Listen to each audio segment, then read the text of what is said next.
ನಮ್ಮ ಇದ್ರೊಳಗ ಫಿರೋನ್ ಹಾಮಾನ್ ಶದ್ದಾದ್ ನಮ್ರೂದ್ ಇಂಥವ್ರೆಲ್ಲಾರು ಏನು ಕಿತ್ಕೊಳಕ್ ಆಗ್ಲಿಲ್ಲ. ನೀ ಏನದ್ಯೋ ಒಂದ್ ಜಿಜ್ಬಿ MLA ಮಗನಾನೆ ಒಬ್ಬ ಹುಚ್ಚ MLA ಮಾತಾಡ್ತಾನ. ಅವಂಗೇನ್ ಗೊತ್ತದ ಬಾಬಾ ಸಾಹೇಬ್ ಅಂಬೇಡ್ಕರ್ ಅವರು ಪಾರ್ಟಿಷನ್ ಆಫ್ ಪಾಕಿಸ್ತಾನ ಒಳಗ ಹಂಗ ಹೇಳಿದ್ರು ಹಿಂಗ ಹೇಳಿದ್ರು. ಸಾವಿರಾರು ವರ್ಷಗಟ್ಲೆ ತುಳಿದವ್ರು ನೀವು. ದಲಿತರ ಸ್ಥಿತಿ ಏನಿತ್ತು ಇದೇ ಬ್ರಿಟಿಷರ ಆಳ್ವಿಕೆತ್ತ ಮುಂಚೆ. ಬ್ರಿಟಿಷರ ಆಳ್ವಿಕೆಯಲ್ಲಿ ನಮ್ಮೆಲ್ಲರ ಪರಿಸ್ಥಿತಿ ಏನಿತ್ತು. ನಾವೇನು ಹೊರಗೆ ದೇಶದಿಂದ ಎಲ್ಲರ ಇರಾನ್ ಇರಾಕ್ ದಿಂದ ಬಂದವರಲ್ಲ, ಈ ದೇಶದ ಮೂಲ ನಿವಾಸಿಗಳು. ಕೇಳ್ಕೊನಿ, ಈ ದೇಶದ ನಾವು ಮೂಲ ನಿವಾಸಿಗಳು. ಇಲ್ಲೇ ಹುಟ್ಟಿ ಇಲ್ಲೇ ಬೆಳೆದವರು. ಇಲ್ಲಿ ಇಸ್ಲಾಂ ಧರ್ಮ ಬಂದಾಗ ಸಮಾನತೆಯನ್ನು ಕಂಡಾಗ ನಾವೆಲ್ಲರೂ ನಮ್ಮ ಪೂರ್ವಜರು ಮುಸ್ಲಿಮರಾಗಿ ಕನ್ವರ್ಟ್ ಆಗ್ಯಾವ. ನಾವು ಮಾಜಿ ದಲಿತರು. ನೀ ಏನಾರು ತಿಳಿದಿರ್ಬೇಕು. ಅಲ್ಲಿಂದ ಬಂದಾರ ಮಕ್ಳು ಹಿಂಗ ನಡೆ ನಿನ್ನಂತವ್ರು ಬಾಳ ಮಂದಿ ಬಂದಾರ, ಬಾಳ ಮಂದಿ ಹೋಗ್ಯಾರ. ನೀ ಸಂವಿಧಾನ ವಿರೋಧಿ ಐತಿ. ನಿನಗ ಸಂವಿಧಾನ ಓದೇ ಇಲ್ಲಿ. ಸಂವಿಧಾನ ಓದ್ಕೋ, ಆಮೇಲೆ ಮುಂದೆ ಮಾತಾಡತ್ತ. ಬಾಳ ಇನ್ನು ಮುಂದಿನ ದಿನಗಳಲ್ಲಿ ನಿನಗ ಬರೋಬ್ಬರಿ ಮಾಡುವಂತ ವ್ಯವಸ್ಥೆ ಕೂಡ.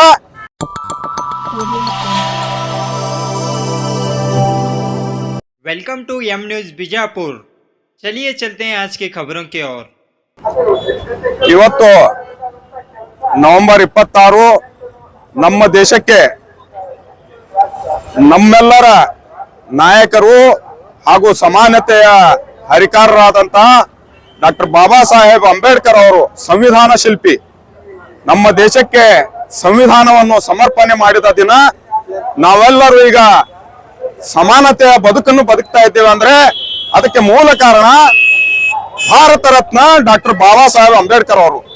ಇವತ್ತು ನಾವು ಅವ್ರಿಗೆ ಈ ಸಂದರ್ಭದಲ್ಲಿ ನೆನೆಸುತ್ತಾ ಇಡೀ ವಿಶ್ವಕ್ಕೆ ಮಾದರಿಯಾದಂತಹ ಸಂವಿಧಾನ ನೀಡಿದಂತಹ ಹಾಗೂ ಎಲ್ಲ ಮಹಿಳೆಯರಿಗೆ, ಕಾರ್ಮಿಕರಿಗೆ, ಬಡವರಿಗೆ, ದೀನದಲಿತರಿಗೆ, ಅಲ್ಪಸಂಖ್ಯಾತರಿಗೆ ಎಲ್ಲರಿಗೂ ಕೂಡ ಸಮಾನತೆಯನ್ನು, ಎಲ್ಲರ ಹಕ್ಕುಗಳನ್ನು ರಕ್ಷಣೆ ಮಾಡಿದಂತಹ ಸಂವಿಧಾನ ನೀಡಿದಂತಹ ಬಾಬಾ ಸಾಹೇಬ್ ಅಂಬೇಡ್ಕರ್ ಅವರಿಗೆ ನಾವೆಲ್ಲರೂ ನೆನೆಸ್ಬೇಕಾಗ್ತದೆ. ಕೆಲ ಸಂವಿಧಾನ ವಿರೋಧಿಗಳು ಈ ನಮ್ಮ ದೇಶದಲ್ಲೂ ಕೂಡ ಇದ್ದಾರೆ. ಅವರಿಗೆ ಬಾಬಾ ಸಾಹೇಬ್ ಅಂಬೇಡ್ಕರ್ ಅವರ ಸಂವಿಧಾನದಲ್ಲಿ ಜಾತ್ಯತೀತ ಪದ ಸೇರಿಸಲಿಲ್ಲ, ಅದು ಆಮೇಲೆ ಸೇರಿಸಿದ್ರು, ಬಾಬಾ ಸಾಹೇಬ್ ಅಂಬೇಡ್ಕರ್ ಅವರು ಸೇರಿಸಲಿಲ್ಲ ಅಂತ ಹೇಳ್ತಾರೆ. ಅದನ್ನ ನಾನು ಇದು ಸಂವಿಧಾನ ಒಳಗೆ ಅಕ್ಷರಗಳನ್ನು, ಪದಗಳನ್ನು ಸೇರಿಸಿದರೆ ಮಾತ್ರ ಅದು ಜಾತ್ಯತೀತ ಅಲ್ಲ. ಅದು ಬರೆದಂತಹ ಮೂಲ ಆಶಯನೇ ಜಾತ್ಯತೀತ. ಈ ಭಾರತ ದೇಶದ ಸಂವಿಧಾನ ಜಾತ್ಯತೀತ ಸಂವಿಧಾನ. ಇದನ್ನು ಇಡೀ ವಿಶ್ವದ ನಾಯಕರು ಗೌರವಿಸಿದ್ದಾರೆ. ನಮ್ಮ ಮಹಾತ್ಮ ಗಾಂಧೀಜಿ ಅವರು, ನೆಹರು ಅವರು, ಇಡೀ ನಮ್ಮ ನಾಯಕರು, ಮೌಲಾನಾ ಅಬುಲ್ ಕಲಾಂ ಆಜಾದ್ ಅವರು, ಎಂತೆಂತ ಮಹಾನ್ ನಾಯಕರು ಇದನ್ನು ಸಂವಿಧಾನ ಒಪ್ಪಿಕೊಂಡು ಸಮರ್ಪಣೆ ಮಾಡಿದಂತ ದಿನ. ಇವತ್ತು ನಾವು ಅವ್ರಿಗೆ ನೆನೆಸುವಂತ ದಿನ. ಮತ್ತೊಂದು ಕಡೆ ಈ ದಿನವನ್ನು ಕೆಲ ಉಗ್ರವಾದಿಗಳು ನಾವು ತೀವ್ರವಾಗಿ ಖಂಡಿಸುತ್ತಾ, ಈ ನಮ್ಮ ಪಕ್ಕದ ದೇಶ ಇದೇ ದಿನ ಮುಂಬೈ ದಾಳಿ ಮಾಡಿ ನಮ್ಮ ಭಾರತೀಯರ ಮೇಲೆ ದೌರ್ಜನ್ಯ ಎಸಗಿ ಕೊಲೆಗಳನ್ನು ಮಾಡಿ ನಮ್ಮ ಮೇಲೆ ಆತಂಕವಾದಿಗಳಿಂದ ಹಲ್ಲೆ ಮಾಡಿಸಿದರು. ಇದನ್ನು ಕೂಡ ಈ ಸಂದರ್ಭದಲ್ಲಿ ತೀವ್ರವಾಗಿ ಖಂಡಿಸುತ್ತಾ ಏನು ತೀರಿ ಹೋಗಿದ್ದಾರೆ. ಈ ಸಂದರ್ಭದಲ್ಲಿ ಹುತಾತ್ಮರಾದ, ಶಹೀದ್ ಅಂತೀವಿ ನಾವು, ಹುತಾತ್ಮರಾದ ಎಲ್ಲರಿಗೂ ನಾವು ಇವತ್ತು ಗೌರವ ಪೂರ್ವಕವಾದ ಶ್ರದ್ಧಾಂಜಲಿ ಕೂಡ ಮಾಡುತ್ತಿದ್ದೇವೆ. ಈ ಬಾಬಾ ಸಾಹೇಬ್ ಅಂಬೇಡ್ಕರ್ ಅವರ ಏನು ಸಂವಿಧಾನ ಇದೆ, ಈ ಸಂವಿಧಾನದ ಮೂಲ ಆಶಯ ಎಲ್ಲ ಜನರಿಗೆ ಮುಟ್ಟುವಂತ ನಿಟ್ಟಿನಲ್ಲಿ ಸಂವಿಧಾನದ ಪ್ರಿಯಾಂಬಲ್ ಅನ್ನು ಓದಿಸುವ ಕೆಲಸವನ್ನು ಕೂಡ ನಾವು ನೀವೆಲ್ಲರೂ ಮಾಡಬೇಕಾಗಿದೆ, ಮಾಡುತ್ತೇವೆ, ಮಾಡೋಣ. ಇದನ್ನು ಬಾಬಾ ಸಾಹೇಬ್ ಅಂಬೇಡ್ಕರ್ ಅವರನ್ನು ಒಪ್ಪಿಕೊಂಡಂತಹ ನಾವು ನೀವು ಎಲ್ಲರೂ ಮುಂದಿನ ದಿನಗಳಲ್ಲಿ ಬಾಬಾ ಸಾಹೇಬ್ ಅಂಬೇಡ್ಕರ್ ಅವರು ಕೇವಲ ದಲಿತರಿಗೆ ಮಾತ್ರ ಸೀಮಿತ ಅಲ್ಲ, ಹಿಂದೂ ವರ್ಗದವ್ರಿಗೆ ಯಾರಿಗೂ ಸೀಮಿತ ಅಲ್ಲ, ಎಲ್ಲರಿಗಾಗಿ ಬರೆದಂತಹ ಸಂವಿಧಾನ. ಒಬ್ಬ ಹುಚ್ಚ MLA ಮಾತಾಡ್ತಾನ. ಅವಂಗೇನ್ ಗೊತ್ತದ ಬಾಬಾ ಸಾಹೇಬ್ ಅಂಬೇಡ್ಕರ್ ಅವರು ಪಾರ್ಟಿಷನ್ ಆಫ್ ಪಾಕಿಸ್ತಾನ ಒಳಗ ಹಂಗ ಹೇಳಿದ್ರು ಹಿಂಗ ಹೇಳಿದ್ರು. ಸಾವಿರಾರು ವರ್ಷಗಟ್ಲೆ ತುಳಿದವ್ರು ನೀವು. ದಲಿತರ ಸ್ಥಿತಿ ಏನಿತ್ತು ಇದೇ ಬ್ರಿಟಿಷರ ಆಳ್ವಿಕೆತ್ತ ಮುಂಚೆ. ಬ್ರಿಟಿಷರ ಆಳ್ವಿಕೆಯಲ್ಲಿ ನಮ್ಮೆಲ್ಲರ ಪರಿಸ್ಥಿತಿ ಏನಿತ್ತು. ನಾವೇನು ಹೊರಗೆ ದೇಶದಿಂದ ಎಲ್ಲರ ಇರಾನ್ ಇರಾಕ್ ದಿಂದ ಬಂದವರಲ್ಲ, ಈ ದೇಶದ ಮೂಲ ನಿವಾಸಿಗಳು. ಕೇಳ್ಕೊನಿ, ಈ ದೇಶದ ನಾವು ಮೂಲ ನಿವಾಸಿಗಳು. ಇಲ್ಲೇ ಹುಟ್ಟಿ ಇಲ್ಲೇ ಬೆಳೆದವರು. ಇಲ್ಲಿ ಇಸ್ಲಾಂ ಧರ್ಮ ಬಂದಾಗ ಸಮಾನತೆಯನ್ನು ಕಂಡಾಗ ನಾವೆಲ್ಲರೂ ನಮ್ಮ ಪೂರ್ವಜರು ಮುಸ್ಲಿಮ್ರಾಗಿ ಕನ್ವರ್ಟ್ ಆಗ್ಯಾವ. ನಾವು ಮಾಜಿ ದಲಿತರು, ನೀ ಏನಾರು ತಿಳಿದಿರ್ಬೇಕು. ಅಲ್ಲಿಂದ ಬಂದಾರ ಮಕ್ಳು ಹಿಂಗ ಹಿಂಗ ನಡೆ ನಿನ್ನಂತವ್ರು ಬಾಳ ಮಂದಿ ಬಂದಾರ, ಬಾಳ ಮಂದಿ ಹೋಗ್ಯಾರ. ಯಾಕಂದ್ರ ಈ ಸೂಫಿ ಸಂತರ ನಾಡಿದು, ಬಸವಣ್ಣನವ್ರು ಬೀಡಿದು. ಇಂತಲ್ಲಿ ಜಾತಿವಾದಿ ತನ ನಡೆಯಂಗಿಲ್ಲ. ನೀ ಬರೇ ನಿನ್ ರಾಜಕೀಯ ಜಾತಿ ತಂದು ಸೇರಿಸ್ತಿರ್ಬೇಕು. ಇವೆಲ್ಲ ಮುಗ್ದದ ಕತಿ. ಸುಮ್ಮ ಅವರು ₹200 ಬೈಯೋದು, ಅವ್ ಬೈಯೋದು ಮಾಡ್ಕೊತ ರಾಜಕೀಯ ಮಾಡ್ಕೊತ ಹೋಗು. ಇನ್ನು ಮನೆಗ್ ಕೊಂಡ್ರೋದು ಪರ್ಮನೆಂಟ್ ಗ್ಯಾರಂಟಿ ಆಗ್ಯದ ನಿಂದು. ಈ ಸಂದರ್ಭ ಒಳಗ ಸಂವಿಧಾನ ದಿನಾಚರಣೆ ಒಳಗೆ ನಿನಗೆ ಯಾಕೆ ಕೇಳ್ಬೇಕಾಗ್ಯದಂದ್ರೆ ನೀ ಸಂವಿಧಾನ ವಿರೋಧಿ ಅದಿ. ನಿನಗೆ ಸಂವಿಧಾನ ಓದೇ ಇಲ್ಲಿ. ಸಂವಿಧಾನ ಓದ್ಕೋ, ಆಮೇಲೆ ಮುಂದೆ ಮಾತಾಡತ್ತ. ಸರ್, ಎಮ್ಎಲ್ಎ ಮಾತು ಬಂದಾಗ ನಿನ್ನೆ ಅವರು ಟಿಪ್ಪು ಸುಲ್ತಾನ್ ಬಗ್ಗೆ ಹಿಂದೂ ವಿರೋಧಿ ಅಂತ ಹೇಳಿ ಒಂದು ಮಾತನಾಡಿದ್ದಾರೆ. ಅದ್ರ ಬಗ್ಗೆ ಹೌದ್ರಿ, ಹಿಂದೂ ವಿರೋಧಿ ಅಂತ ಹೇಳ್ತಾನವ. ಟಿಪ್ಪು ಸುಲ್ತಾನ್ ಅವರು ಈ ಬ್ಯಾಕ್ವರ್ಡ್ ಕ್ಲಾಸ್ ಹೆಣ್ಮಕ್ಳಿಗೆ ಪ್ರಾವಿಕ್ಯ ಒದಿಸಿದವರು. ಟಿಪ್ಪು ಸುಲ್ತಾನ್ ಅವರು ದಲಿತರಿಗೆ ಫಸ್ಟ್ ಇದ್ರೊಳಗ ಸೈನ್ಯವಾಗಿ ಸೇರಿಸಿದವರು, ದಲಿತರಿಗೆ ಭೂಮಿ ಕೊಟ್ಟವರು. ನೀ ಏನ್ ಮಾಡಿಯೋ, ನೀ ಬರೇ ದೌರ್ಜನ್ಯ ಮಾಡೋರು ಪರವಾಗಿದ್ದೀ. ದೌರ್ಜನ್ಯ ಮಾಡಿದವ್ರಿ ಒದ್ದಾರವ್ರು. ನಿಮ್ಮಂತ ಏನ್ ರುಚಾಗೋಳಿದ್ರಲ್ಲ ಆ ಕಾಲವಾಗ ಅವ್ರಿಗೆ ಒದ್ದಾರ. ನೀ ಏನ್ ಹೇಳ್ತೀನಿ, ನಿಮ್ಮಂತವ್ರು ಬಹಳ ಮಂದಿ ಟಿಪ್ಪು ಸುಲ್ತಾನ್ ಇದೈತಲ್ಲ, ಸೂರ್ಯನ ಮೇಲೆ ಉಗುಳಿದ್ರೆ ಯಾರ ಮೇಲೆ ಉಗುಳು ಬೀಳ್ತದ? ಅವನ ಮುಖದ ಮೇಲೆ ಬೀಳ್ತದ. ಅದ ಹಂಗ ಆಗ್ಯಾವ. ಇದೇನ್ ಬಾಳ ಟೆನ್ಷನ್ ತಗೊಳ್ಳೋದಿಲ್ಲ. ಅವ್ ಹುಚ್ಚೈತದು. ಯಾಕಂದ್ರೆ ಮಾತಾಡ್ತದ, ಏನ್ ಮಾತಾಡ್ತಾನ ಅವಂಗೆ ತಿಳಿಯಂಗಿಲ್ಲ.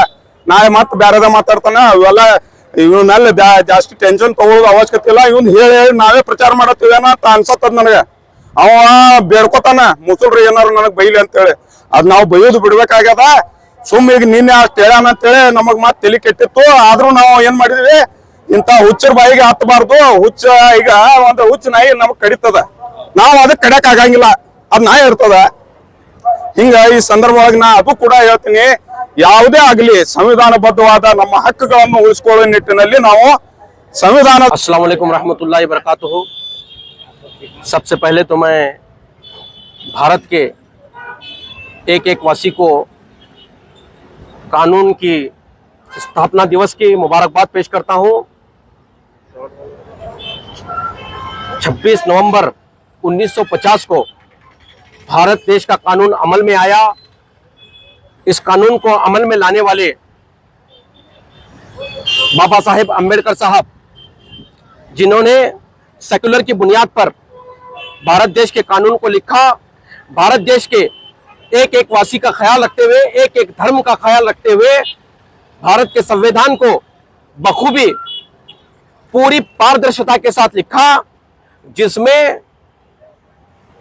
अमीर से अमीर, गरीब से गरीब, औरत, मर्द, बच्चे, हर धर्म के, हर जाति के लोगों को उनके हिसाब से जीने के हक, बोलने का हक अगर किसी ने दिया है तो बाबा साहेब अम्बेडकर ने। हमें चाहिए बाबा साहेब अम्बेडकर के संविधान को आज जिस तरह खत्म करने की, उसे बदलने की एक नाकाम कोशिश की जा रही है। इस नाकाम कोशिश को आरएसएस, बीजेपी और इनके ही सोच के, इनके ही घटिया मानसिकता के सोच रखने वाले आए दिन बाबा साहेब अम्बेडकर के संविधान को खत्म करने का और उनके खास करके दलित समाज को जिस तरह टारगेट किया जा रहा है, उनको नीचा दिखाने की एक नाकाम कोशिश की जा रही है, वो मंजरे आम पर है। जिस तरह आरएसएस को देश विरोधी गतिविधि करने वालों को हीरो बताया जा रहा है, जिस तरह देश के हीरोओं को, देश के जिन्होंने ब्रिटिश के साथ, जिन्होंने हिंदुस्तान के विरोध जितने भी मुल्क थे उनके खिलाफ लड़ने वालों को आज देश विरोधी बताया जा रहा है। मैं आपके माध्यम से कहना चाहूंगा, ये जो आरएसएस है, राष्ट्रीय संघलित संघ, ये पूरी तरह से भारत को तोड़ने की नाकाम कोशिश कर रहा है। जिस तरह ये आज सक्रिय है भारत को तोड़ने में, आने वाले दिनों में हम सबको, भारत के एक एक वासी को संविधान की रक्षा करने के लिए बाबा साहेब का, अम्बेडकर का झंडा पकड़ करके हमें एक प्लेटफॉर्म पे आने की जरूरत है।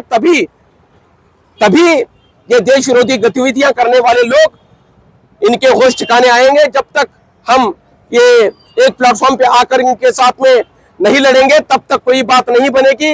मैं चाहता हूं कि जितने भी संविधान को मानने वाले हैं, बाबा साहेब अम्बेडकर को मानने वाले हैं, चाहे वो मुस्लिम समाज हो, चाहे वो दलित समाज हो, चाहे वो किसी भी वर्ग का हो, जब तक हम एक प्लेटफॉर्म पर नहीं आएंगे, ये जो देश विरोधी गतिविधियां करने वाले लोग हैं, ये इनकी आदत से बाज नहीं आएंगे। मैं इतनी सी बात करके अपनी बात को खत्म करता हूं। जय संविधान, जय बाबा साहेब अम्बेडकर। मेरा नाम हाफिज सिद्दीक है, मैं एमएमडीसी का एक लीडर हूँ।